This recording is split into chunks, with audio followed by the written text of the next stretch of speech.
لا حول ولا قوة إلا بالله العلي العظيم. أعوذ بالله من الشيطان الرجيم. بسم الله الرحمن الرحيم. الحمد لله رب العالمين، والصلاة والسلام على أشرف الأنبياء والمرسلين سيدنا ومولانا أبي القاسم محمد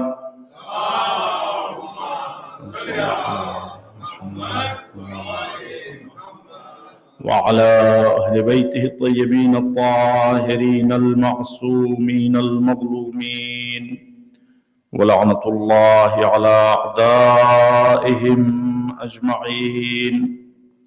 أما بعد، فقد قال الإمام علي بن الحسين زين العابدين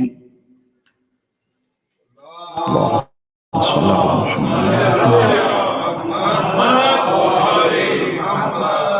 أبالقتل تهددني يا ابن الزرقاء، أما علمت إن القتل لنا عادة وكرامتنا الشهادة. صلوات.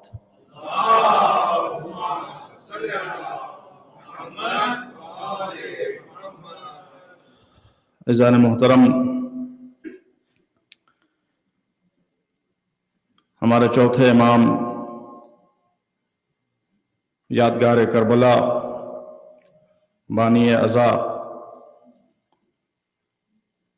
سید الساجدین، سید الصابرین، زین العابدین، حضرت علی بن الحسین علیہ الصلاۃ والسلام، اللہم صلی علی محمد کی مجلس شہادت ہے، اور کل کی مجلس میں بھی جو شب شہادت کی مناسبت سے تھی، ہم نے اسی امام کے ذکر کا شرف حاصل کیا، اور آج اسی سلسلے کو آگے بڑھاتے ہوئے جو ہم آپ کے سامنے گفتگو رکھنا چاہتے ہیں، ڈسکشن رکھنا چاہتے ہیں، وہ ہمارے چوتھے امام کی لیگیسی اور میراث ہے۔ عزیزان محترم، مورخین نے اور اہل انصاف نے جو اسلام کی ہسٹری سے اچھی طرح سے واقف ہیں، انہوں نے حضور کی خدمات کو دیکھا، اسلام کی تاریخ کو پڑھا، اور اسلام کی تاریخ میں جو کربلا کا رول ہے اور امپیکٹ ہے اس کو دیکھا، تو انہوں نے ایک جملے میں ان سب کا خلاصہ اس طرح سے بیان کیا کہ الاسلام محمدی الوجود وحسینی البقاء والخلود۔ اسلام لائے تھے محمد مصطفیٰ، اللہم صلی علی محمد وعلی محمد، اسلام کے لانے والے ہیں رسول اکرم، مگر اسلام کو بچانے والے ہیں سید الشہداء حسین، اللہم صلی علی محمد وعلی محمد۔ اسی طرح سے اگر غور کیا جائے اور غور سے دیکھا جائے تو کربلا میں جو کچھ ہوا، اور کربلا کے بعد سید سجاد نے اور زینب علیہ مقام نے اور سرائے کربلا نے جو کچھ کیا،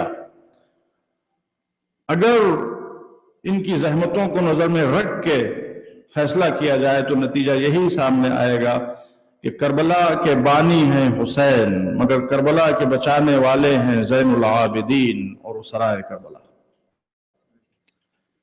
یزید اور یزیدی حکومت کی ساری پلاننگ یہ تھی، ساری منصوبہ بندی یہ تھی کہ کسی کو پتہ نہ چلنے پائے کہ کربلا میں ہوا کیا ہے، یہ بھی کسی کو نہ پتہ چلنے پائے کہ کربلا میں کون آیا تھا، کربلا کی حدود تک محدود ہو کے رہ جائے۔ اور یزید نے اپنی تمام طاقتوں کو اور اپنے ہر ممکنہ اثر و رسوخ کو استعمال کر کے اس پلاننگ کو عملی جامہ پہنانے کی پوری کوشش کی تھی۔ چنانچہ آپ برابر مجلسوں میں سنتے ہیں کہ جب امام حسین کا لٹا ہوا قافلہ مختلف راستوں سے گزرتا ہوا کوفے پہنچا، شام پہنچا، تو راستوں میں بھی اور ان شہروں میں بھی لوگوں نے پتھر برسائے اس قافلے کے اوپر، آگ پھینکی اس قافلے کے اوپر، خوشیاں منائیں، طبلے بجائے، نئے کپڑے پہنے، اس لیے کہ ان کے دل و دماغ میں بٹھایا ہی یہی گیا تھا کہ کچھ خارجیوں نے خروج کیا تھا، کچھ باغیوں نے بغاوت کی تھی، نعوذ باللہ نعوذ باللہ، جنہیں کربلا میں قتل کر دیا گیا ہے، اور اب جو بچے کھچے افراد تھے ان کو قیدی بنا کے لایا جا رہا ہے۔ تو یہ یزید کی سازش تھی۔ یزید کی اس سازش کو بے نقاب کیا ہے سید سجاد نے، کربلا کے پیغام کو عام کیا ہے سید سجاد نے، حسینی مشن سے دنیا کو روشناس کیا ہے سید سجاد نے۔ یہ ہمارے چوتھے امام زین العابدین کی کارکردگی اور ان کی کوشش و کاوش ہے، اور انشاءاللہ ابھی جو گفتگو ہوگی آگے اس میں ہم ان باتوں کو فردر ایکسپلین کریں گے۔ گفتگو کا موضوع امام سجاد کی لیگیسی، امام سجاد کی میراث۔ کل ہم نے امام سجاد کی ایک میراث عزاداری کا ذکر کیا، اور پھر اس کے بعد جب امام کی حیات طیبہ پہ نظر ڈالتے ہیں تو دو طرح کی اور گراں بہا میراث، بہت ہی ویلیویبل اور قیمتی انویلیویبل میراث نظر آتی ہے جو امام سجاد نے اس امت میں چھوڑی ہے۔ ایک تو امام سجاد کی دعائیں اور مناجاتیں۔ ہمارے اس چوتھے امام کو دنیا جانتی ہے دعاؤں کے امام کے عنوان سے۔ امام سجاد علیہ السلام کو صرف شیعہ کمیونٹی میں نہیں، پورے مسلم ورلڈ میں بلکہ نان مسلم ورلڈ میں بھی باقاعدہ طور پر جانا جاتا ہے، پہچانا جاتا ہے، جو سمجھدار لوگ ہیں دعاؤں کے عنوان سے۔ جو ٹریجر چھوڑے ہیں امام سجاد نے دعاؤں کے، جس کی ایک مثال صحیفہ سجادیہ ہے، ایک دوسری مثال مناجات 15 ہے، ایک تیسری مثال دعائے ابو حمزہ صومالی ہے، اس کے علاوہ اور بھی بہت سی دعائیں۔ نہ جانے کتنے ایسے نان مسلمز ہیں، اور میں سمجھتا ہوں کہ یہ بہترین اپرچونٹی ہے ہم سب کے لیے۔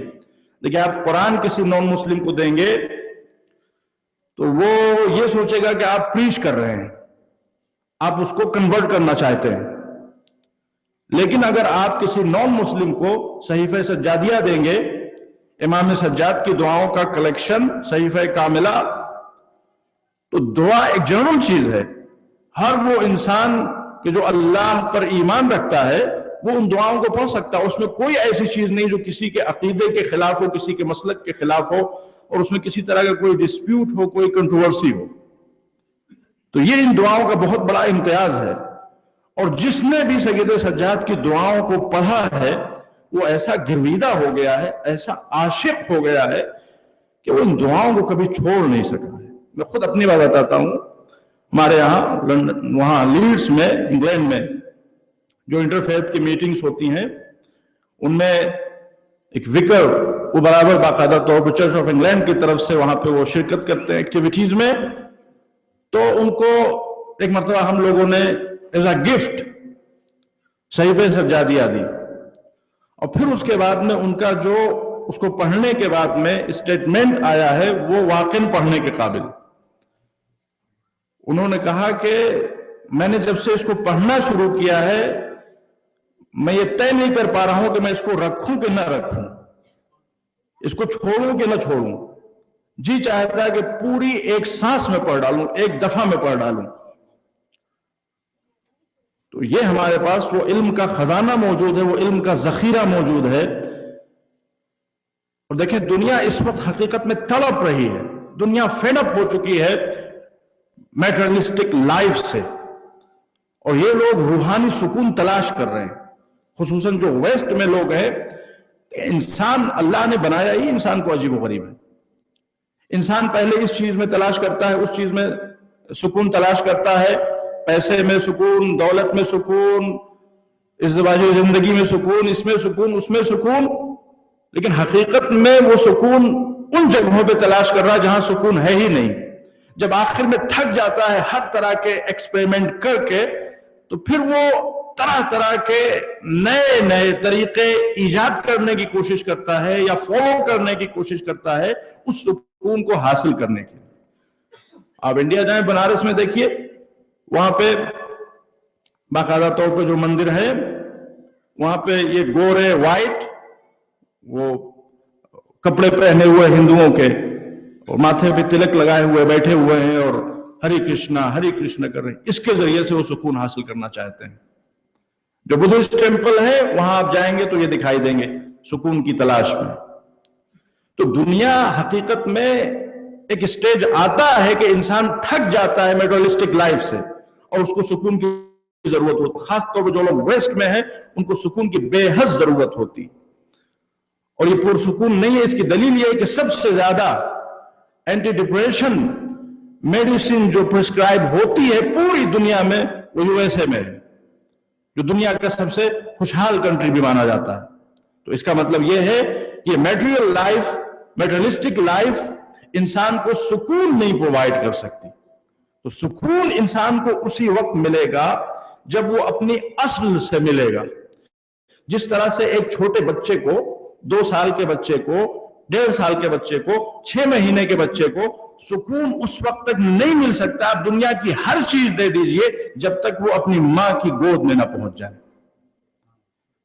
اسی طرح سے اس انسان کو سکون اس وقت تک نہیں مل سکتا جب تک وہ خالق کی بارگاہ میں نہ پہنچ جائے, اپنے کریٹر کی بارگاہ میں نہ پہنچ جائے. اور جو سید سجاد کی دعائیں ہیں وہ انسان کو ڈائریکٹ اس زمین سے اٹھا کے آسمان پہ پہنچا دیتی, ڈائریکٹ اس میٹریلسٹک ورلڈ سے نکال کے اللہ کی بارگاہ میں پہنچا دیتی.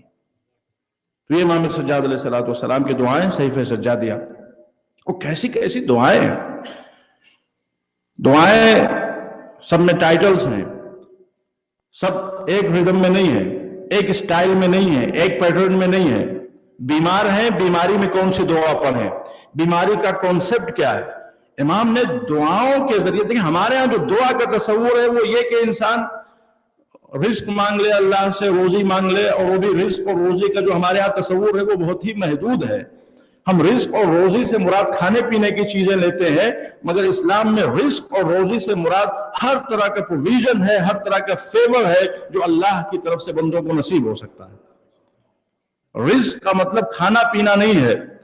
معصومین نے دعا کی ہے, اللہم ارزقنا قتلا فی سبیلک, خدایا ہمارا رزق یہ قرار دے کہ ہم تیری راہ میں شہید ہو جائیں. تو اگر کھانا پینا رزق ہے تو یہ کون سا رزق ہے؟ شہادت رزق ہے. شہادت پہ تو کھانے پینے کا سارا دروازہ ہی بند ہو جاتا ہے. یا جو مشہور دعا جو امام زمانہ عجل اللہ تعالیٰ فضلہ شریف کی ہے,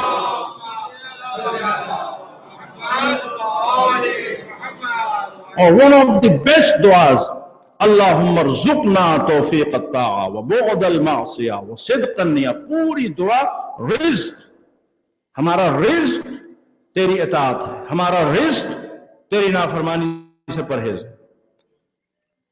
تو ہم جب دعا کے لیے ہاتھ اٹھاتے ہیں تو عام طور پر صرف میٹیریل چیزیں مانگتے ہیں, میٹریلسٹک چیزیں مانگتے ہیں. ہمارا بزنس اچھا ہو جائے اور کوئی بیمار ہے وہ شفا پا جائے, ہمارے ہاں دعا کا تصور یہ ہے. لیکن امام سجاد کی جب آپ دعاؤں کو پڑھیں گے تو یہ سب چیزیں بھی ہیں, یہ سب چیزیں بھی ہم اللہ سے مانگیں, اور ہمیں مانگنا چاہیے. ہم اللہ سے نہیں مانگیں گے تو کس سے مانگیں گے؟ مگر جو اصل چیز اللہ سے مانگنا چاہیے ہم وہی نہیں مانگتے. اللہ سے ہمیں جو چیز مانگنا چاہیے وہ خود اللہ کو مانگنا چاہیے. اللہ ہی تو وہ ہے کہ جو شفا دیتا ہے, اللہ ہی تو وہ ہے جو بزنس میں ترقی دیتا ہے, اللہ ہی تو وہ ہے کہ جو تمام فیوز و برکات کا مالک ہے. اگر کسی کے پاس 100 ہو تو 90 تو اس کے پاس آٹومیٹکلی ہے. بے وقوف ہے وہ انسان جو 90 کے پیچھے پڑا ہوا اور 100 اس کے سامنے موجود ہے. اللہ کو جس نے پا لیا اس نے سب کچھ پا لیا، اس کے پاس سب کچھ آ گیا، اور جس کے پاس اللہ نہیں ہے کوئی گارنٹی نہیں کہ اس کے پاس جو ہے وہ باقی رہے گا۔ یہی وہ مفہوم تھا جس کو امام حسین نے اس طرح سے سمجھایا، ماذا وجد من فقدک وما الذی فقد من وجدک، پروردگار اس نے کیا پایا جس نے تجھے کھو دیا، اور اس نے کیا کھویا جس نے تجھے پا لیا۔ تو ہے تو سب کچھ ہے، اور تو نہیں ہے تو سب کچھ ہوتے ہوئے بھی کچھ نہیں ہے۔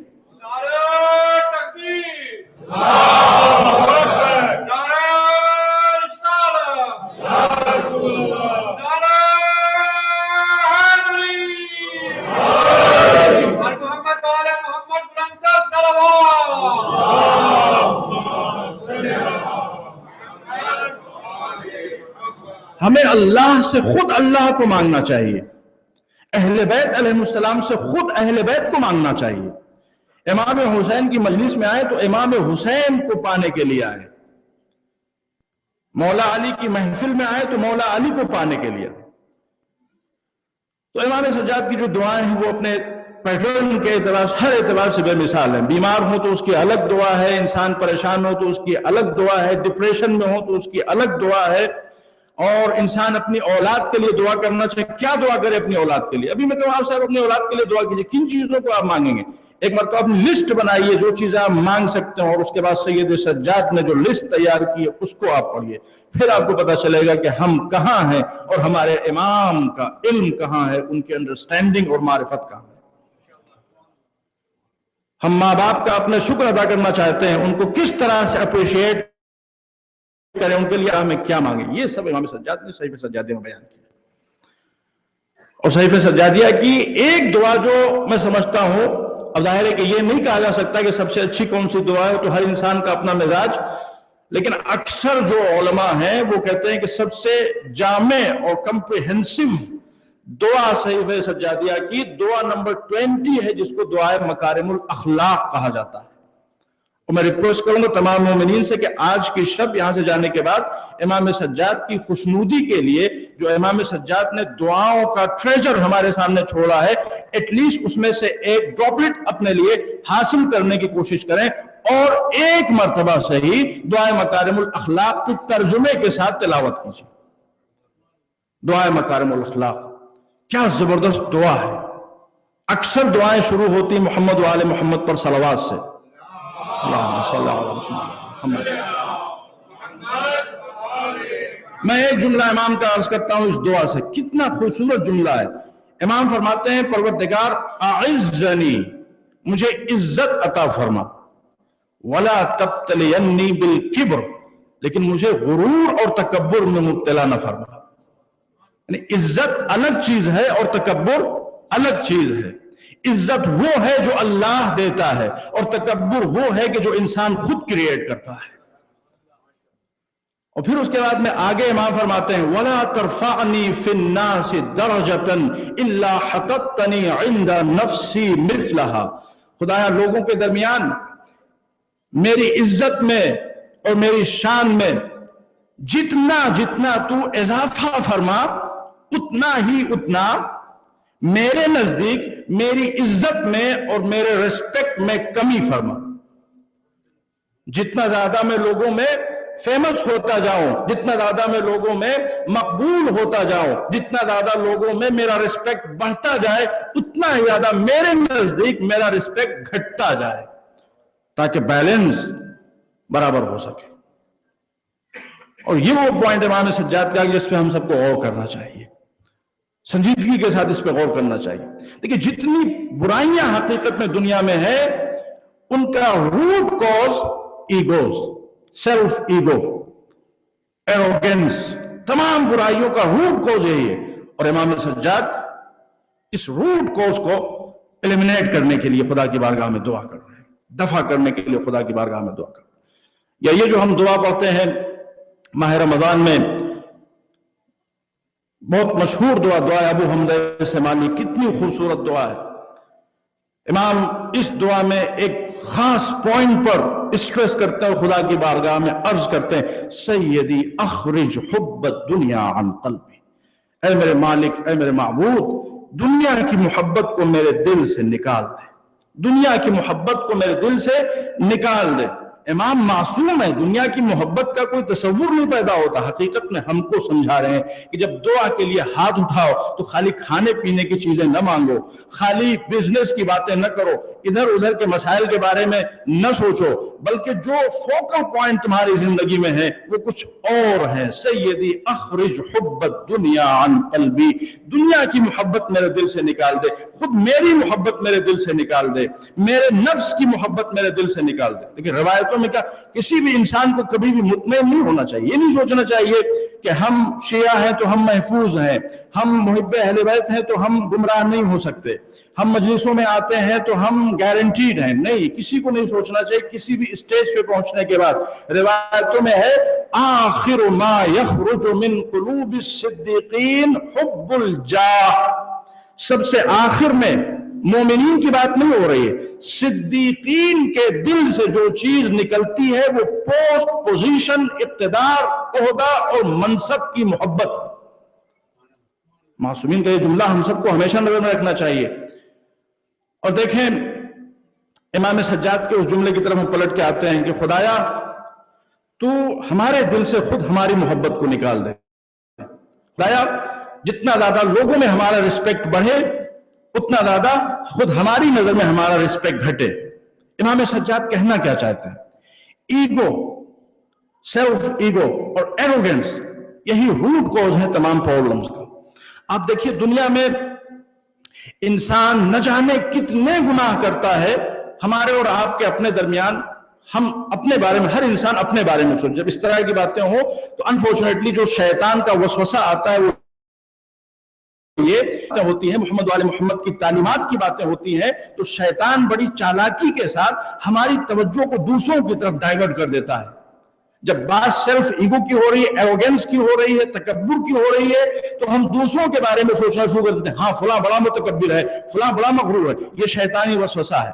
خود ہم اپنے بارے میں نہیں سوچتے, اپنے بارے میں. یہ بہت بڑی شیطان کی چال ہے, اور یہ جو اتنی مجلسیں ہو رہی ہیں اور لوگوں پہ اس کا اثر جس طرح سے ہونا چاہیے نہیں ہو رہا ہے, یا ہم کتابیں پڑھتے ہیں جو اثر ہونا چاہیے نہیں ہوتا, اس کا مین سبب یہی ہے کہ جب ہم کتاب پڑھتے ہیں تو اپنے آپ کو نہیں دیکھتے, ہم دوسروں کو دیکھ رہے ہوتے ہیں. اگر آئینے میں آپ اپنے آپ کو نہ دیکھیں, کسی اور کو دیکھیں, تو جو آپ کے چہرے پہ گندگی لگی اس کو کیسے آپ دور کریں گے؟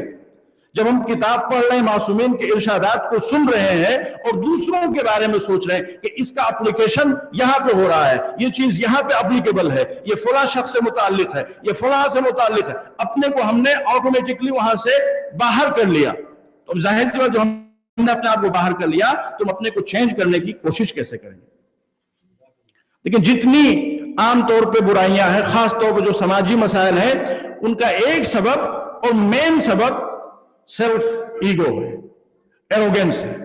لوگ کیا کہیں گے, جو ہمارا سوشل اسٹیٹس ہے اس کا کیا ہوگا, جو ہماری عزت ہے, اعزنی ولا تبتلنی بالکبر, خدایا مجھے عزت عطا فرما لیکن تکبر سے محفوظ رکھ. امام سجاد کی دعا ہے کہ لوگ کیا کہیں گے, ہماری عزت کا کیا ہوگا, ہمارے ریسپیکٹ کا کیا ہوگا, ہماری ڈگنیٹی کا کیا ہوگا, ہمارے آنر کا کیا ہوگا. یہ ایک بظاہر بہت چھوٹا سا جملہ ہے, لوگ کیا کہیں گے, لیکن حقیقت میں جو لوگ جہنم میں جائیں گے ان میں سے ایک بڑی تعداد ان لوگوں کی ہوگی جو دنیا میں دیکھا کرتی تھی اور کہا کرتی تھی اور سوچا کرتی تھی کہ لوگ کیا کہیں گے.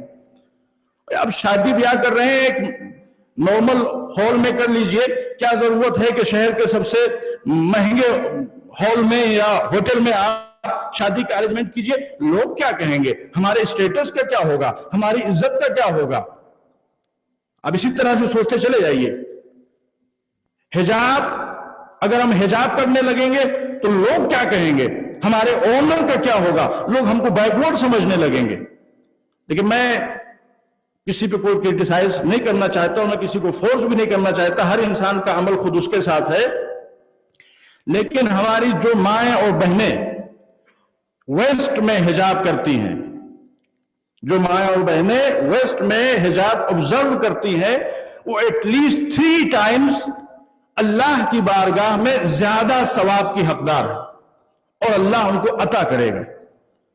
جو عورتیں مسلم کنٹریز میں حجاب کرتی ہیں ان کو صرف حجاب کرنے کا ثواب ملے گا. لیکن جو ویسٹ میں حجاب کرتی ہیں، یہاں پہ حجاب کرنے کے لیے کریج چاہیے، ہمت چاہیے، کانفیڈنس چاہیے، تو اس کریج اور شجاعت کا ثواب بھی ان کو ملے گا۔ یہاں حجاب کرنے کے لیے صبر چاہیے، ہو سکتا ہے آپ کو بری نگاہ سے دیکھا جائے، آپ کو حقیر نگاہ سے دیکھا جائے، آپ کو ڈس ریسپیکٹ کا سامنا کرنا پڑے، ڈسکرمنیشن کا سامنا کرنا پڑے، تو یہ جو صبر کا مظاہرہ کریں گی ہماری مائیں اور بہنیں، اس کا بھی ثواب اللہ کی طرف سے الگ سے ملے گا۔ And probably above all, اس ملک میں جب عورت حجاب کر کے باہر نکلتی ہے، خاص طور پہ ہماری مائیں اور بہنیں، تو وہ صرف حجاب نہیں کر رہی ہیں بلکہ اسلام کا پیغام دنیا میں پہنچا رہی ہیں۔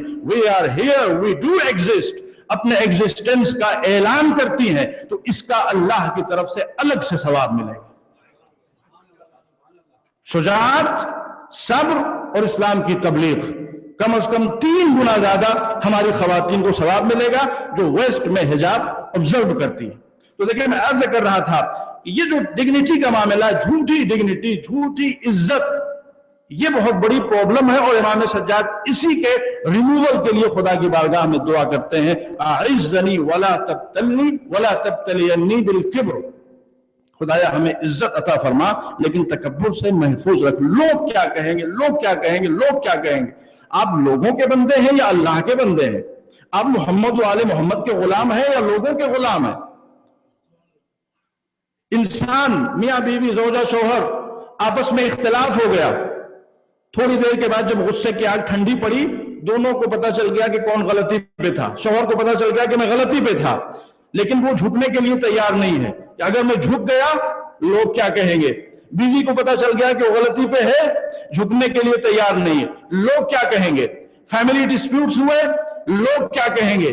کمیونٹی ڈسپیوٹس ہوئے، پتا چل گیا کہ ہم نے غلطی کی ہے، ہم نے سامنے والے پہ جھوٹا الزام لگایا ہے، بے گناہوں کو ہم نے ٹیررسٹ کہا ہے۔ اس طرح کی جتنے بھی مسائل کمیونٹی میں ہوتے، انسان کو خود ہی پتا چل جاتا ہے کہ اس نے غلطی کی تھی، اور اللہ نے ہر انسان کو یہ صلاحیت دی ہے، نفس لوامہ دیا ہے کہ انسان جب غلطی کرتا ہے تو نفس لوامہ خود اس کو ٹوکتا ہے کہ تم نے یہاں پہ غلطی کی ہے۔ ہر انسان کو پتا چل جاتا ہے کہ اس نے غلطی کی ہے، مگر انسان اپنی غلطی کو ریکٹیفائی کرنے کی کوشش نہیں کرتا، توبہ نہیں کرتا۔ لوگ کیا کہیں گے، ہمارے ایگو کا کیا ہوگا، ہمارے اونر کا کیا ہوگا، ہماری ڈگنیٹی کا کیا ہوگا۔ میں امام حسین کا جملہ آپ کو یاد دلاؤں، امام حسین کیا فرماتے ہیں؟ ہم اور آپ مجلسیں کرتے ہیں، امام حسین کے عزادار ہیں، اگر امام حسین سے اتنا سبق بھی نہ سیکھیں تو ہماری عزاداری کا فائدہ کیا، ہماری مجلسوں کا فائدہ کیا۔ امام عالی مقام فرماتے ہیں، الموت اولا من رکوب العار، اللہ کی راہ میں مر جانا ذلت سے بہتر ہے۔ لیکن جو دوسرا جملہ امام کا وہ یہ ہے، والعار اولا من رکوب العار، اور دنیا میں ٹیمپریرلی ذلت کو برداشت کر لینا، ذرا سا جھک جانا، ذرا سا ٹولریشن کا مظاہرہ کر لینا، یہ فار بیٹر ہے جہنم کی آگ سے۔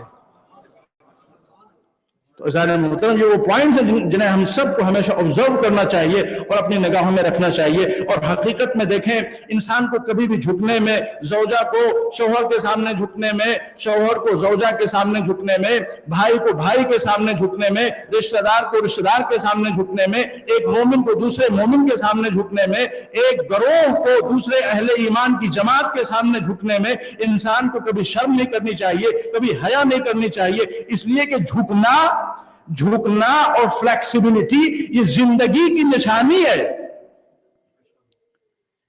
اس کو کیسے سمجھاؤں آپ کو؟ دیکھیں، ایک درخت، آپ جائیے، ایک درخت جو گیلا درخت ہے، زندہ ہے، اس کی شاخ کو آپ موڑنے کی کوشش کیجئے، وہ مڑ جائے گا۔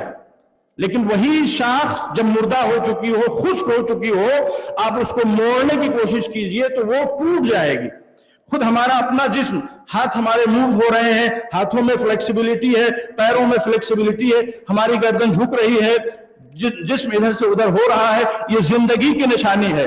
جب تک جسم جھکتا رہے، جب تک جسم موڑتا رہے، یہ زندگی کی نشانی ہے، اور جب جسم اکڑ جائے تو یہ موت کی نشانی ہے۔ مڑنا زندگی کی نشانی ہے، جھکنا زندگی کی نشانی ہے، اکڑ جانا موت کی دلیل ہے۔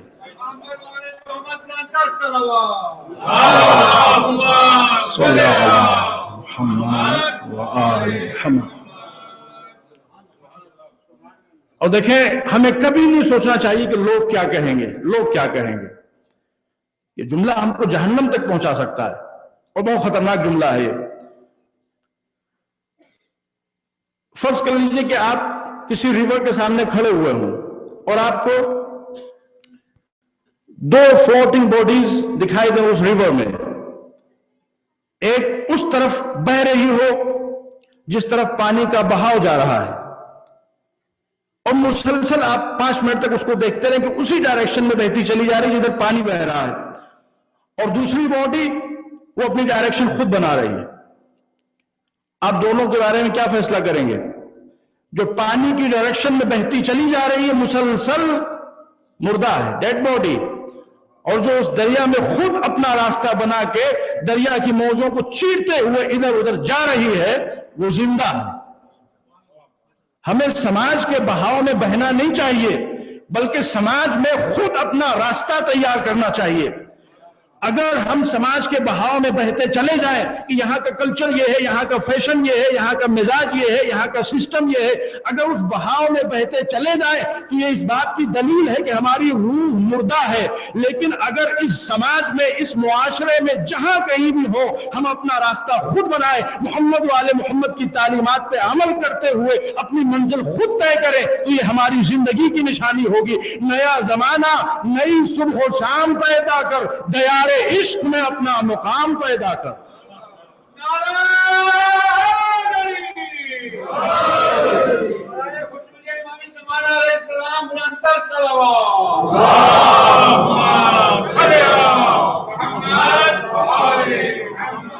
تو عزیزان محترم، یہ امام سجاد علیہ السلام کی ایک طرح کی لیگیسی ہے جس میں دعائیں شامل ہیں، مناجاتیں شامل ہیں، اور اس کے علاوہ رسالۃ الحقوق. آپ یاد رکھیے گا دعا نمبر 20، دعا مکارم الاخلاق، اس کی تلاوت ضرور کیجیے.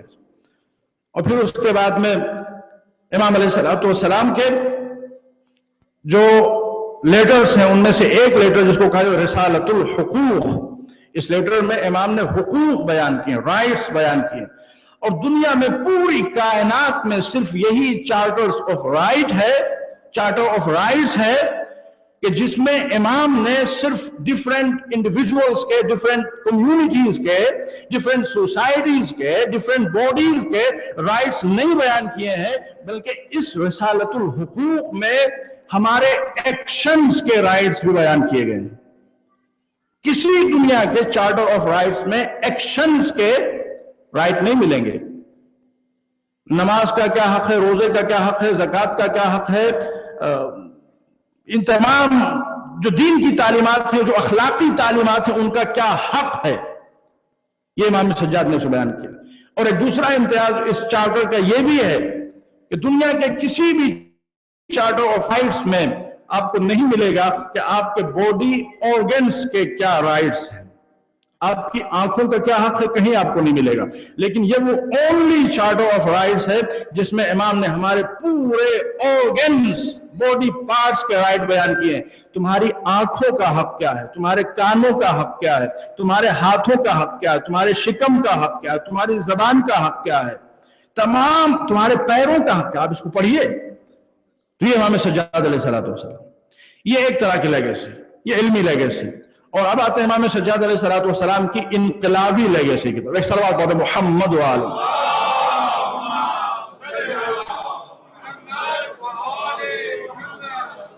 وہ ہمارے چوتھے امام، امام زین العابدین کے خطبات ہیں، سرمنز.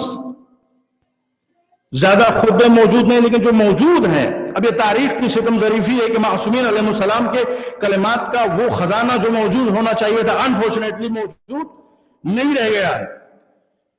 لیکن بہرحال جو موجود ہے اسی کے ذریعے سے ہم آسانی کے ساتھ سمجھ سکتے ہیں یہ شخصیتیں کتنی عظیم تھیں اور ان کی شان و شوکت کیا تھی. امام کے خطبات. امام جب لٹے ہوئے قافلے کو لے کے کربلا سے چلے ہیں اور کوفے میں پہنچے ہیں تو کوفے کا ماحول کیا تھا وہ سب آپ جانتے ہیں.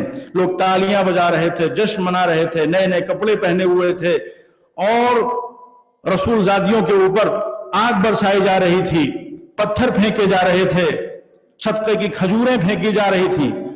مگر تھوڑی ہی دیر کے اندر جب سید سجاد نے تقریر کی ہے، زینب اولیاء مقام نے خطبہ دیا ہے، تو سید سجاد کے اس مختصر تقریر اور زینب اولیاء مقام کے اس مختصر خطبے کا نتیجہ کیا ہوا ہے کہ یہی کوفہ جو سراپا جشن بنا ہوا تھا مکمل طور پر ماتم کدہ بن گیا.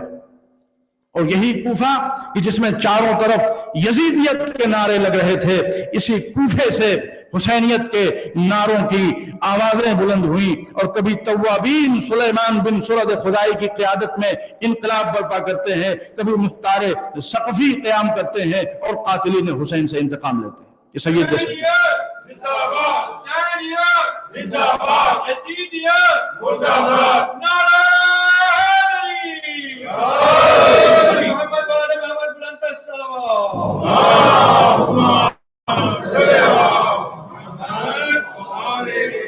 اور اس کے بعد جب پہنچے ہیں ابن زیاد ملعون کے دربار میں، تو وہ بڑی ہی اکڑ اور تمکنت کے ساتھ تخت پہ بیٹھا ہوا ہے.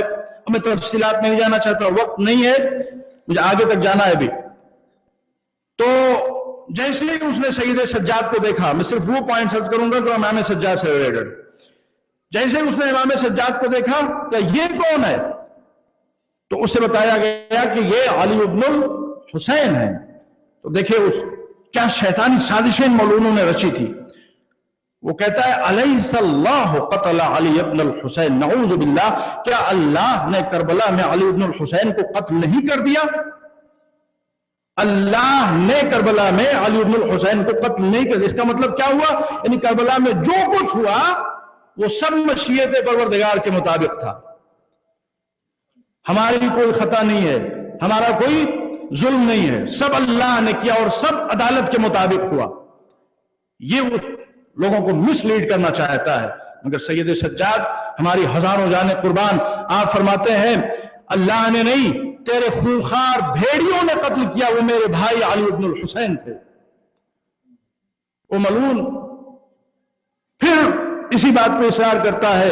تو امام سجاد قرآن کی ایک آیت پڑھتے ہیں، اللہ یتوفی الانفس حین موتها. اگر تو اللہ ہی کو بیچ میں لانا چاہتا ہے تو ہم بھی یہ بات مانتے ہیں کہ جب روح جسم سے نکلتی ہے تو اللہ ہی کی بارگاہ میں پہنچتی ہے. اور پھر اس کے بعد وہ امام سجاد کی طرف متوجہ ہوتا ہے. جب امام نے اس کو اس شان سے جواب دیا اور پورے دربار میں اس کو رسوا کیا، تو کہتا الکا جرأۃ علی جوابی، کیا تم میں اب بھی ہم سے مقابلے کی طاقت باقی ہے؟ وہ یہ سمجھ رہا تھا کہ ہم نے حسین کو قتل کر دیا ہے، حسین کے بچوں کو قتل کر دیا ہے اور بچے ہوئے افراد کو اسیر کر لیا ہے، قیدی بنا لیا ہے، ہاتھوں میں رسن ڈال دی ہے، پیروں میں بیڑی ڈال دی ہے، گلے میں توپ خاردار ڈال دیا ہے، تو ہم نے ان کو اسیر بنا لیا ہے. اس بدبخت کو یہ نہیں پتا تھا کہ امام ہوتا ہی وہ ہے کہ جس کے جسم کو اسیر بنایا جا سکتا ہے، نہ فکر کو اسیر بنایا جا سکتا ہے، نہ مزاج کو اسیر بنایا جا سکتا ہے، نہ دل و دماغ کو اسیر بنایا جا سکتا ہے. اور اس کے بعد جب اس نے اس شان سے، اس انداز سے امام سجاد سے کلام کیا، تو امام ایک مرتبہ پھر اس کی آنکھوں میں آنکھیں ڈال کے فرماتے ہیں ابی القتل تحددنی یبن الزرقاء. وہ قتل کا حکم دیتا ہے، اور جب قتل کا حکم دیتا ہے تو جناب زینب آگے سے آگے سید سجاد کو پکڑ لیتی. وہ کہتی ہے اگر میرے بھتیجے کو قتل کرنا ہے تو پہلے مجھے قتل کرنا ہوگا. اور پھر اس کے بعد امام سجاد کہتے ہیں اماں آپ ہٹیے، میں قتل نہیں ہوں گا، میں جانتا ہوں کہ میری وہ شہادت کا وقت کب ہے. اور پھر اس کے بعد سید سجاد ابن زیاد کی آنکھوں میں آنکھیں ڈال کے کہتے ہیں ابی القتل تحددنی یبن الزرقاء. وہ جملے جو ہم نے شروع میں پڑھے، تو ہمیں قتل سے ڈراتا ہے اے زن ناپاک کے بچے. ان القتل لنا عادہ وکرامتنا الشہادہ. اللہ کی راہ میں قتل ہو جانا یہ ہماری عادت ہے، اور اللہ کی راہ میں جام شہادت نوش کر لینا یہ ہمارے خاندان کا شرف ہے. تو ہمیں قتل سے ڈراتا ہے. بالکل وہی انداز جو کربلا میں حسین کا تھا، بالکل وہی شان جو حسین کی تھی، بالکل وہی انداز جو دادا کا تھا. امام حسین نے کیا کہا تھا؟ الا وان الدعی ابن الدعی قد رکض بین اثنتین بین السنۃ والذلہ. اس فرزند ناپاک نے میرے سامنے بس دو راستے چھوڑ رکھے ہیں، یا اللہ کی راہ میں قتل ہو جاؤں یا ذلت و خواری کے ساتھ اس کے نجس ہاتھوں پر بیعت کر لوں؟ ہیہات من الذلہ، حسین اور ذلت و رسوائی یہ ناممکن ہے۔ اگر میں ذلت و رسوائی کے ساتھ بیعت کر لوں تو میرے آباء و اجداد کے شرف کا کیا ہوگا، اس پاک و پاکیزہ آغوش کا کیا ہوگا جس میں میں پلا ہوں۔ اور امام عالی مقام اسی انداز سے ابن زیاد کو خطاب کرتے ہیں۔ بہرحال باتیں بہت ہیں لیکن میں آگے بڑھتا ہوں۔ پھر اس کے بعد میں جب آپ دیکھیں گے سید سجاد شام پہنچے ہیں، کس طرح سے حقائق کو آشکار کیا ہے، لوگوں کو کس طرح سے گمراہ کیا گیا تھا، لوگوں کو دھوکے میں رکھا گیا تھا، مگر سید سجاد نے شام میں جو تقریریں کی ہیں، لوگوں کے ساتھ جو گفتگویں کی ہیں، ان کا رزلٹ یہ ہوا کہ یزید جس کی پلاننگ یہ تھی کہ اہل بیت کو سال ہر سال تک قید خانے میں رکھے گا، مجبور ہو جاتا ہے بہت جلد آزاد کرنے پر۔ سوتا ہے ملعون تو اس کو نیند نہیں آتی، یا حسین کی آوازیں اسے خواب میں سنائی دیتی ہیں۔ پورے شام میں چاروں طرف اس پہ لعنت و پھٹکار برس رہی ہے، ہر طرف لعنت و ملامت ہو رہی ہے۔ کس شان سے سید سجاد نے حقائق کو بے نقاب کیا ہے، میں کیا کیا آپ کے سامنے عرض کروں۔ جب قافلہ ابن زیاد کے دربار سے گزر کر یزید کے دربار میں پہنچتا ہے، بہت لمبا سفر، آپ جا کے سرچ کیجئے کہ کوفے سے شام تک کتنی ڈیسٹینیشن ہے اور کتنا فاصلہ ہے، تو آپ کو پتا چلے گا کہ ڈیسٹینیشن کتنی طولانی ہے، اور یہ راستے سے جن راستوں سے لے گئے تھے وہ راستے کتنے سنگلاخ تھے، اور امام سجاد کن کن مصیبتوں میں گرفتار تھے۔ مگر جس حاضر جوابی کے ساتھ سید سجاد نے جواب دیا ہے یزید کا اور حقائق کو آشکار کیا، انصاف کے ساتھ میں آپ کے سامنے عرض کرتا ہوں، انسان کے اندر وہ کیپیسٹی نہیں ہے جس کا مظاہرہ سید سجاد نے کیا۔ ایک طرف تو یہ دیکھیے کہ وہ سب کو کھو کے گئے ہیں، اپنے باپ کا کٹا ہوا سر اپنی نگاہوں سے دیکھا ہے، پامال لاش اپنی نگاہوں سے دیکھی ہے، اپنے بھائیوں کو کھو کے گئے ہیں، چچاؤں کو کھو کے گئے ہیں، تمام رشتہ داروں کو کھو کے گئے ہیں، اور سب سے بڑھ کر اپنے خاندان کی غیرت حجاب کو کھو کے گئے ہیں۔ اس کے باوجود بھی کیا حاضر جوابی ہے، اور کس شان کا خطبہ ہے، کیا جلالت ہے، کیا شان ہے، کیا مکرمت ہے۔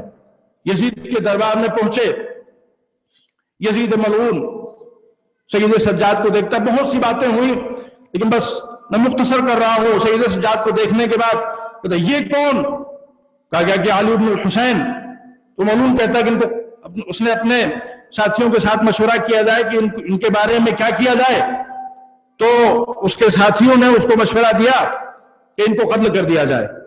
جب یہ بات ہوئی تو امام سجاد نے وہاں پہ ایک عجیب بات کہی۔ امام سجاد نے کہا کہ اے یزید، کچھ ایسا ہی ماحول تھا جب حضرت موسیٰ اور ہارون فرعون کے دربار میں داخل ہوئے تھے۔ اب لفظوں پہ غور کیجئے، موسیٰ اور ہارون فرعون کے دربار میں داخل ہوئے تھے، یعنی ہم وارث موسیٰ ہیں اور تو وارث فرعون ہے۔ اب مجمع بالکل جو 700 کرسی نشین جماعت ہے سب متوجہ، کہنا کیا چاہتا ہے یہ موسیٰ کی بات کر رہا ہے، یہ ہارون کی بات کر رہا ہے۔ ہم تو سمجھ رہے تھے کہ یہ کوئی خارجی تھا، کوئی باغی تھا۔ اور جب مجمع کی تمام توجہ مبذول ہو گئی تو سید سجاد نے کہا کہ بالکل جس طرح سے تو نے آج اپنے درباریوں سے مشورہ کیا ہے ہمارے سلسلے میں کہ کیا کیا جائے، اسی طرح سے جب موسیٰ اور ہارون دربار فرعون میں گئے تھے تو فرعون نے بھی اپنے درباریوں سے مشورہ کیا تھا۔ تو فرعون کے درباریوں نے فرعون کو مشورہ یہ دیا تھا کہ ان کو قتل نہ کیا جائے، قالوا ارجع واخاہ، موسیٰ اور ہارون کو چھوڑ دے، وہ چلے جائیں، ان کو قتل نہ کر۔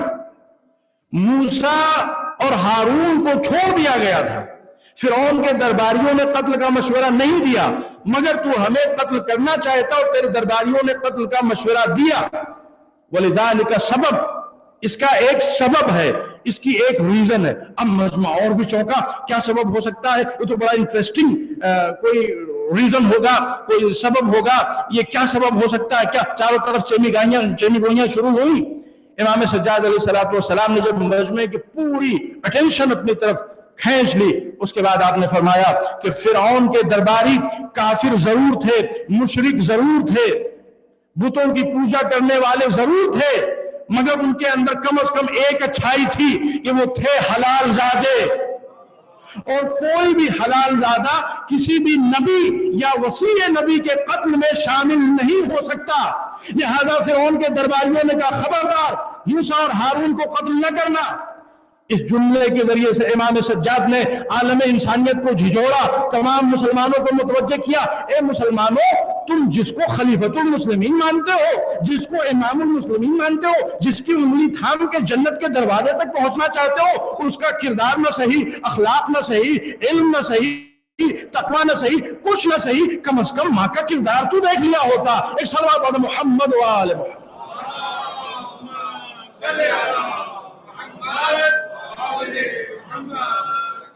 اور پھر اس کے بعد جمعے کا دن مجلس ابن زیاد، مسجد کھچا کھچ نمازیوں سے بھری ہوئی ہے، مسجد دمشق، وہیں پر اس کا دربار بھی لگا ہوا ہے، وہ تخت پہ بیٹھا ہوا ہے، اور اس کے بعد ایک درباری مفتی منبر پہ جاتا ہے، اور جانے کے بعد میں اہل بیت کی شان میں گستاخیاں کرتا ہے، مولا علی کی توہین کرتا ہے، امام حسین پہ سب و شتم کرتا ہے۔ سید سجاد نے اس کو خطاب کیا اور فرمایا اے خطیب، اے خاطب، اشتریت مرضات المخلوق برضا الخالق، تو نے اللہ کو غضبناک کیا ایک ناچیز بندے کو خوشحال کرنے کے لیے، تیرا ٹھکانہ جہنم ہے۔ اور اس کے بعد آپ یزید کی طرف متوجہ ہوئے اور فرمایا اے یزید، کیا مجھے اجازت ہے کہ میں لکڑیوں کے اس تختے پہ جا کے کچھ کہوں؟ اب لفظ پہ غور کیجئے، امام سجاد کیا کہہ رہے ہیں؟ کیا اجازت ہے کہ میں لکڑیوں کے اس تختے پہ جا کے کچھ کہوں؟ وہ منبر تھا، اسے منبر رسول کہا جاتا تھا، مگر امام فرماتے ہیں لکڑیوں کا تختہ ہے۔ یعنی انسان کو دھوکہ نہیں کھانا چاہیے، نیم سے انسان کو، ڈینومینیشن سے انسان کو، ٹائٹل سے انسان کو دھوکہ نہیں کھانا چاہیے۔ جب تک کوئی چیز اصل مقصد کے تحت استعمال ہو، جس چیز کی فاؤنڈیشن رکھی گئی ہے، جب اس کی فاؤنڈیشن حق پر ہو اور اس کا استعمال صحیح راستے میں ہو، تو وہ چیز لائق تقدس ہے، لائق احترام۔ دیکھیں قرآن آپ پڑھیے، مثالیں موجود ہیں۔ انسان کو کبھی خدا پرستی اور حق پرستی کے علاوہ کسی بھی چیز کی پرستی کی اجازت نہیں ہے، شخصیت پرستی کی اجازت نہیں ہے، رسم پرستی کی اجازت نہیں ہے، اقتدار پرستی کی اجازت نہیں ہے، دولت پرستی کی اجازت نہیں ہے، مقدس مقامات کی پرستش کرنے کی اجازت نہیں ہے، کسی چیز کی پرستی کی اجازت نہیں ہے، صرف اور صرف حق پرستی کی اجازت ہے۔ قرآن میں مثال بلعام باعون بہت مقدس تھا، بہت مقدس تھا، لیکن وہ مقدس کب تک تھا؟ جب تک حق کے راستے پہ تھا۔ جب حق کے راستے سے برگشتہ ہوا تو اللہ کیا فرماتا؟ مثلہ کمثل الکلب، اس کی مثال کتے جیسی ہے۔ اسماء اعظم کی اس کو معلومات تھی، مستجاب الدعوات تھا، لیکن جب جناب موسیٰ کے مقابلے میں آ گیا تو اللہ کہتا اس کی مثال کتے جیسی ہے۔ یعنی انسان کو شخصیت پرست نہیں ہونا چاہیے۔ آج جو امت مسلمہ کی پرابلم ہے وہ کیا ہے کہ سعودی عربیہ کے پٹھو بنے ہوئے ہیں اور سعودی عربیہ کی مخالفت کرنے پر کسی حال سے تیار نہیں ہے۔ کیوں؟ اس لیے کہ وہاں پہ مکہ اور مدینہ ہے، وہ خادم الحرمین الشریفین ہے، وہ خادم الحرمین ہے یا خائن الحرمین ہے۔ امت مسلمہ کو طے کرنا چاہیے۔ تو عزیزان محترم، کس مسجد زرار کا واقعہ قرآن میں موجود ہے کہ اگر کسی چیز کا نام مسجد رکھ دیا جائے، کسی چیز کا نام دینی سینٹر رکھ دیا جائے، دینی مرکز رکھ دیا جائے اور وہ غلط بنیاد پہ قائم ہو، تفرقہ پیدا کرنے کے لیے مسجد زرار میں اور دوسری مسجدوں میں کیا فرق تھا؟ مسجد زرار کی بنیاد جو اللہ فرماتا ہے سورہ توبہ میں، آپ خود پڑھیے، یہ مسجد ہے جس کی بنیاد تفرقے پہ رکھی گئی ہے، لوگوں کے درمیان ڈسپیوٹ پیدا کرنے پہ رکھی گئی ہے، جو کمیونٹی اسپرٹ ہے اس کو ڈسٹورٹ کرنے پہ رکھی گئی ہے۔ تو اگرچہ مسجد ہے مگر رسول اللہ کو اللہ نے حکم دیا لا تقم فیہ ابدا، آپ کو اجازت نہیں ہے کہ ایک لمحے کے لیے بھی اس مسجد میں اپنے پیر رکھیں۔ صرف نام مسجد ہونے سے وہ جگہ متبرک نہیں ہو جائے گی، صرف نام امام بارگاہ رکھ لینے سے کوئی جگہ بابرکت نہیں ہو جائے گی۔ مقصد صحیح ہونا چاہیے اور استعمال صحیح ہونا چاہیے۔ اگر مقصد صحیح ہے تو وہ جگہ مسجد ہے، لائق صد احترام ہے، اور اگر مقصد صحیح نہیں ہے تو وہ مسجد مسجد زرار ہے، اس میں جانے کی اجازت نہیں ہے، اس میں کھڑے ہونے کی اجازت نہیں ہے، اس میں کسی طرح کا کنٹریبیوشن کرنے کی اجازت نہیں ہے، اس میں کسی طرح کا سپورٹ کرنے کی اجازت نہیں ہے۔ اس اسی طرح سے منبر ہے، جب تک منبر کا صحیح استعمال ہو، منبر کا غلط استعمال ہو تو سید سجاد فرماتے ہیں اب یہ منبر نہیں رہ گیا، منبر رسول نہیں رہ گیا، یہ لکڑیوں کا تختہ بن گیا۔ تو عزیزان محترم، یہ مسائل ہیں جن پہ ہمیں توجہ دینا چاہیے، سرسری طور پہ گزرنا نہیں چاہیے۔ اور پھر اس کے بعد یزید انکار کرتا ہے، کسی بھی صورت میں اجازت دینے پہ تیار نہیں ہوتا۔ آخر میں یزید کا بیٹا معاویہ آگے بڑھتا ہے اور کہتا ہے بابا جان کیوں نہیں اجازت دے دیتے، یہ تو رسم بستہ ہے۔ وہ کہتا ہے کہ تو دیکھ رہا ہے کہ رسم بستہ ہے، مگر میں دیکھ رہا ہوں کہ یہ کتنا آزاد ہے۔ تو سمجھ رہا ہے کہ رسیوں میں جکڑا ہوا ہے، یہ رسیوں میں جکڑا ہوا نہیں ہے، یہ خاندان ابو طالب سے ہے۔ منبر پہ جائے گا تو ہمیں ذلیل کیے بغیر نہ اترے گا۔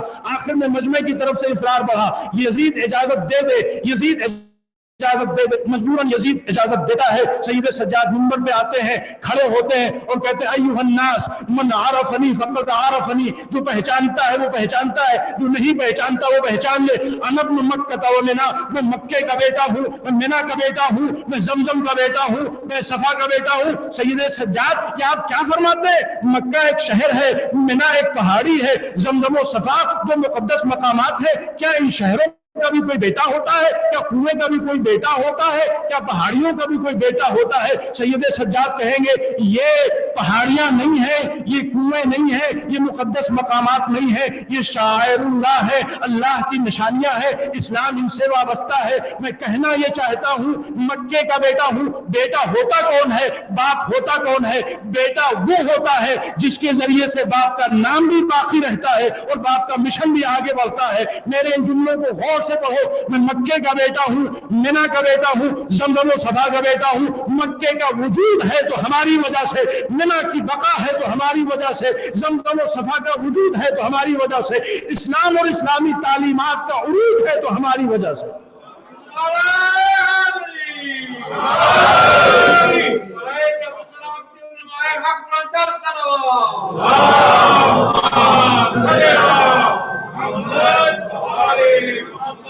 اور اس کے بعد فرماتے ہیں ایھا الناس اعطینا ستا وفضلنا بالسبع، اے لوگوں 6 وہ کمالات ہیں جو اللہ نے صرف ہم کو دیے ہیں، اور 7 وہ فضیلتیں ہیں جن میں ہمارا کوئی ثانی نہیں ہے۔ اعطینا العلم والحلم والسماحة والفصاحة والشجاعة والمحبة في قلوب المؤمنین، ہمیں اللہ نے علم دیا ہے، حلم دیا ہے، ہمیں اللہ نے سخی بنایا ہے، ہمیں اللہ نے forgiving بنایا ہے، ہمیں اللہ نے شجاعت دی ہے، اور ہماری محبت اللہ نے دلوں میں ڈال دی ہے۔ جہاں جہاں اہل ایمان موجود ہوں گے ہماری محبت کا دریا سینوں میں موجزن رہے گا۔ اور یہ امام حسین کے سلسلے میں معصومین نے فرمایا ہے یہ مجلسیں کبھی نہیں رکیں گی، یہ ماتم کبھی نہیں رکیں گے، یہ عزاداری کی گرمی کبھی کم نہ ہوگی۔ فتوے دینے والے فنا ہو گئے، مفتی قبروں میں دفن ہو گئے، نام و نشان مٹ گیا، قبر حسین کو مٹانے والے متوکل کا قبر کا نشان بھی باقی نہیں ہے۔ عزاداری سید الشہداء روز بروز بڑھ رہی ہے، فروغ ہو رہا ہے، ترقی ہو رہی ہے۔ کیوں؟ اس لیے کہ اللہ کا یہ فیصلہ ہے ان لقتل الحسین لحرارۃ فی قلوب المؤمنین لن تبرد ابدا۔ امام حسین کی شہادت کے بعد اللہ نے مومنوں کے دلوں میں وہ گرمی پیدا کی ہے جس گرمی میں کبھی کمی نہیں آ سکتی۔ دنیا ادھر سے ادھر ہو جائے، زمین آسمان ہو جائے، آسمان زمین ہو جائے، جو حرارت عزاداری کی، جو گرمی حب حسین کی مومنین کے دلوں میں بھری ہوئی ہے، وہ گرمی کبھی کم نہیں ہو سکتی، وہ آگ کبھی سبسیڈائز نہیں ہو سکتی۔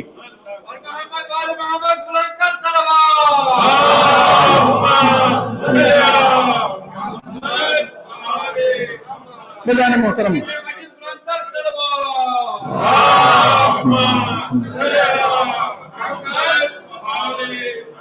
میری نظر گھڑی پہ بھی ہے اور وقت ختم ہو گیا، لہذا میں بات کو یہیں پہ روک رہا ہوں، اور میں اس خطبے کو انشاءاللہ پھر کبھی اگر موقع ملا تو میں تفصیل سے آپ کے سامنے عرض کروں گا کہ کیا زبردست خطبہ دیا ہے امام سجاد نے، اور کس شان سے علی مرتضیٰ کے فضائل بیان کیے ہیں شام کی زہریلی فضا میں۔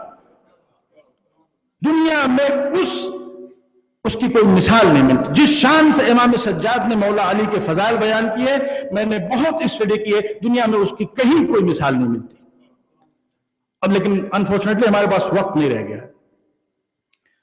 اب اسی خطبے میں تاریخ بتاتی کہ سید سجاد نے دیکھیے جب انسان منبر پہ آتا ہے تو کیا کرتا ہے؟ پہلے اللہ کی حمد، اور اس کے بعد حضور کریم پہ درود و سلام، آل مصطفیٰ پہ درود و سلام، اور پھر اس کے بعد میں اہل بیت کا تذکرہ، اہل بیت کی تعلیمات کا تذکرہ۔ بالکل یہی پیٹرن جو ہماری مجلس کا ہے، حقیقت میں یہ پیٹرن ہم اس کے مرہون منت ہیں سید سجاد کے۔ یہ جو مجلس کا ہمارے مزاج ہے، جو پیٹرن ہے، جو اسٹائل ہے، یہ ہم نے سیکھا ہے سید سجاد سے، اور یہ سب کچھ بیان کرنے کے بعد آخر میں مصائب بیان کیے جاتے ہیں۔ پورا ہمارے مجلس کا پیٹرن سید سجاد سے ہم تک پہنچا ہے۔ ایک وہ انسان جو مکمل طور پہ ٹوٹ چکا ہو، جس نے اپنے پورے خانوادے کو کھو دیا ہو، جس کے ہاتھوں میں ہتکڑی ہو، گلے میں طوق خاردار ہو، اور وہ بھی ٹھاٹھے مارتا ہوا دشمنوں کا مجمع ہو، اس دشمنوں کے مجمع میں کھڑے ہونے کے بعد تمام آداب کو مکمل طور پر اس طرح سے ملحوظ خاطر رکھتا ہے کہ قیامت تک کی نسلوں کے لیے وہ خطبہ مثال بن گیا اور آئیڈیل بن گیا۔ پہلے خدا کی حمد، خدا کی حمد کے بعد حضور کریم اور آل مصطفیٰ پہ درود و سلام، اور اس کے بعد علی اور اولاد علی کے فضائل، اپنا تعارف، اور پھر آخر میں جب کربلا کے مصائب بیان کرنا شروع کیے، کربلا کے مصائب بیان کرنا شروع کیے۔ جو مجھے پہچانتا ہے وہ پہچانتا ہے، جو نہیں پہچانتا ہے وہ پہچان لے۔ انا ابن الحسین الشہید، میں اس حسین کا بیٹا ہوں جسے کربلا میں رولا رولا کے شہید کیا گیا، جسے کربلا میں پیاسا شہید کیا گیا، جس کے لاشے کو کربلا کی جلتی زمین پہ چھوڑ دیا گیا۔ ارباب عذاب، آپ تصور کیجئے جب سید سجاد اس مجلس میں مصائب حسین بیان کر رہے ہوں گے تو کیا رقت ہوئی ہوگی۔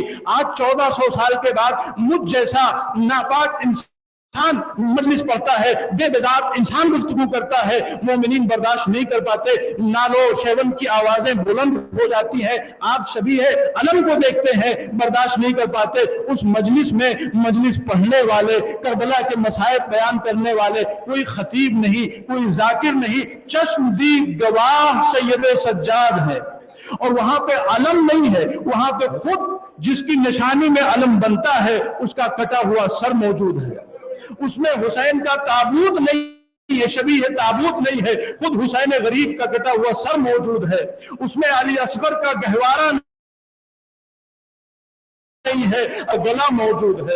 اور باب عذاب تصور کیجئے اس مجلس میں کیا رقت ہوئی ہوگی۔ تاریخ بتاتی ہے ضج الناس بالبکاء والعویل، مجمع جو یزید کی خوشی کا جشن منانے آیا تھا، وہی مجمع اس طرح سے چیخیں مار مار کے روتا ہے، دہاڑے مار مار کے روتا ہے کہ یزیدیت یہ محسوس کرتی ہے کہ آنسوؤں کے سیلاب میں گل ہو جائے گی، آنسوؤں کے سیلاب میں بہہ جائے گی۔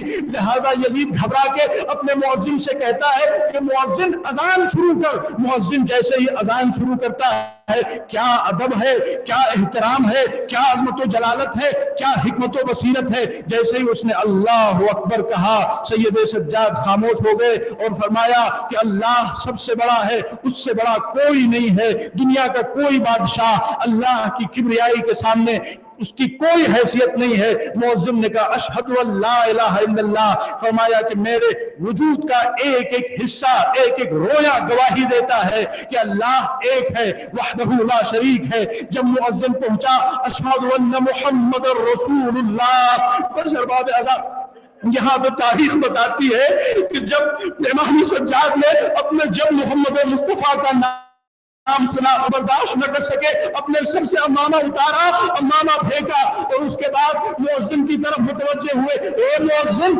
تجھ کو اسی نام کی عظمت کا واسطہ، بس ایک لمحے کے لیے ٹھہر جا۔ مؤذن ٹھہرا، یزید کی طرف متوجہ ہوئے، اے یزید، اے یزید، ارے کیا انصاف کا تقاضا یہی ہے کہ نانا کا نام اذانوں میں لیا جائے، نواسے کو کربلا میں شہید کر دیا جائے، اور نواسیوں کو بے نقل و چادر دیا بدیا پھرایا جائے۔